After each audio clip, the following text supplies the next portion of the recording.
Bonjour, bienvenue dans la série sur la mécanique quantique. Donc, nous avons vu le théorème de Cauchy-Sverker, qui est un théorème d'impossibilité, et différentes manières de contourner ce théorème pour créer une théorie à variable cachée. Et il nous reste le rejet de la non-contextualité, c'est-à-dire adopter la contextualité aux mesures. Donc, supposons qu'on ait deux observables incompatibles, Q et P, et qu'on construise FQ et GP, qui sont mathématiquement identiques. Mais une identité mathématique ne veut pas dire qu'ils correspondent à des situations physiques identiques. Parce que la valeur de FQ est reliée à la mesure de Q, tandis que la mesure de V, la valeur de VFP, est reliée à la mesure de P. Et ces deux observables sont incompatibles. Donc ici, on affirme que les valeurs, elles, sont différentes. Parce que cela dépend de la mesure. Pour préciser un peu les choses, il faut voir que le réalisme, donc dire qu'il y a une réalité indépendante de nous, de nos mesures, et les variables cachées impliquent l'idée de mesure des faits. C'est-à-dire que la mesure ne fait que révéler des faits qui existent. La valeur d'une propriété est inconnue a priori, mais existe. Et la mesure apporte seulement à notre connaissance ce fait qui est la valeur de cette propriété.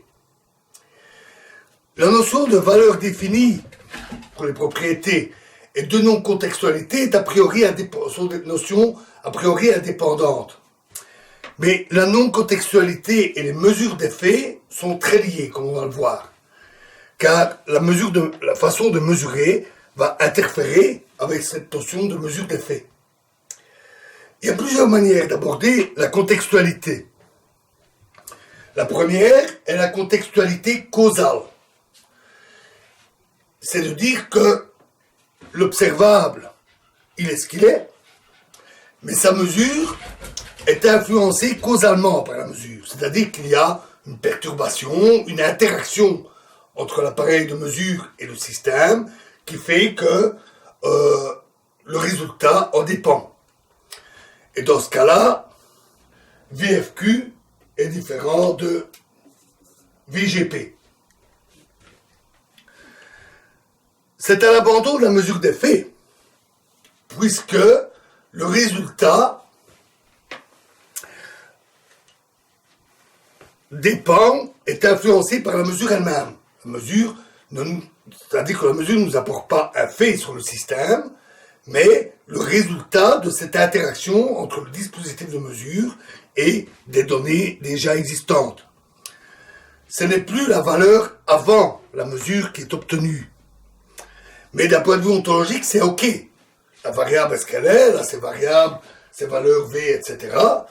Et le fait obtenu est la valeur après mesure. Après mesure, le système, la propriété a effectivement la valeur obtenue. Cette approche causale est sans doute la plus rigoureuse et c'est typiquement la théorie de Bohm que nous verrons bientôt. Une autre approche est la contextualité ontologique, c'est-à-dire que ce n'est pas qu'une question de valeur, mais que l'observable lui-même dépend de la façon dont on le mesure, dont on fait la mesure. C'est une idée qui avait été soulevée par Van Fraassen, même si lui ne l'a pas défendue, s'orientant plutôt vers les interprétations modales. L'idée est donc que FQ est identique à GP, mathématiquement, mais qu'il leur correspond différents observables. Toute une série d'observables en fonction du contexte de mesure. Alors ça, c'est un peu ennuyant tel quel. Juste dit comme ça, c'est insuffisant parce que on a une démultiplication à l'infini des observables. C'est une construction ad hoc. On peut toujours prendre des observables de façon à justifier les résultats obtenus. Donc il faut des prescriptions, des règles nécessaires pour spécifier de quel observable on parle. Et là, il y a deux approches. C'est de dire que, la première, c'est de dire que la valeur VFQ dépend bien sûr, de l'observable associé à FQ, mais il dépend aussi de la valeur de Q. Ainsi, et cette valeur, si on mesure Q, c'est V de Q, et si on mesure P, c'est une autre valeur, V' de P, de Q, pardon. Donc la valeur de Q dépend de la façon dont on fait la mesure, avec conséquence que la valeur ici varie et n'est pas nécessairement égale à VGP. Bien sûr, il y a différentes règles, par exemple, est-ce que VFQ dépend lui-même de la mesure, c'est-à-dire V'FQ, y a-t-il différence ou pas entre les deux? Il y a des détails techniques à régler, qui peuvent dépendre alors des différentes interprétations. L'autre approche, c'est de dire que FQ est bien défini pour un arrangement de mesures donné. Pour un arrangement de mesures bien précis, f de Q est un observable bien défini. Cette façon de voir est très proche de la vue qu'avait Bohr de la mécanique quantique. C'est de dire que le système n'est pas indépendant de l'observateur. L'observateur apporte sa contribution parce qu'il agit sur le système. Et on ne peut définir un observable que globalement. Ça donne une vue holistique de la mécanique quantique. Les observables sont définis par le système et le dispositif de mesure. Donc, VFQ dépend de l'objet qu'on mesure et de l'appareil de mesure. Et donc, l'observable FQ aussi. Notons qu'ici, le principe de mesure des faits est altéré. Ce ne sont plus des faits, ce qu'on mesure ne sont plus des faits sur l'objet. Mais ce sont des faits sur l'ensemble.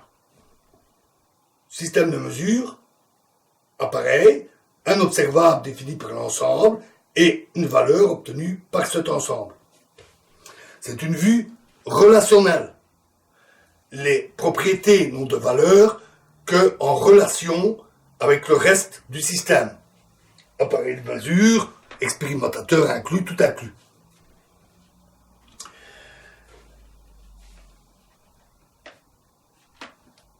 Donc il y a toute une série de vues différentes, des approches philosophiques différentes du problème de contextualité, et le fait que ça maltraite le point de vue de mesure des faits n'est pas étonnant, puisque dans le contextuel, le résultat dépend de la manière de mesurer.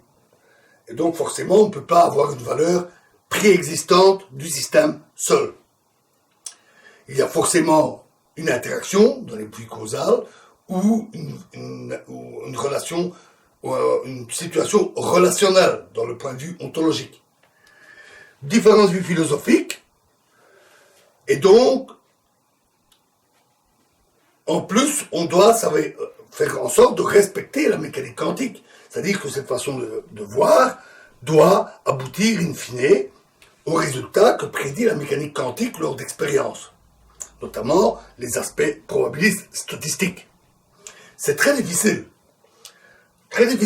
et on verra plus tard, plus concrètement, avec les différentes interprétations, il y a toute une série de manières de faire, certains qui sont précises, claires, d'autres qui sont beaucoup plus vagues, et elles peuvent être toutes plus ou moins satisfaisantes selon ce que l'on recherche. Donc ça, c'est ce que nous verrons plus tard avec les interprétations. La question suivante qu'on peut se poser, c'est, bon, d'accord, il y a différents points de vue, différentes façons d'aborder les choses, mais que nous dit l'expérience? Si on fait des expériences sur des systèmes, comment peut-on tester différentes idées? Ça, c'est ce que nous aborderons dans la prochaine vidéo. Je vous remercie.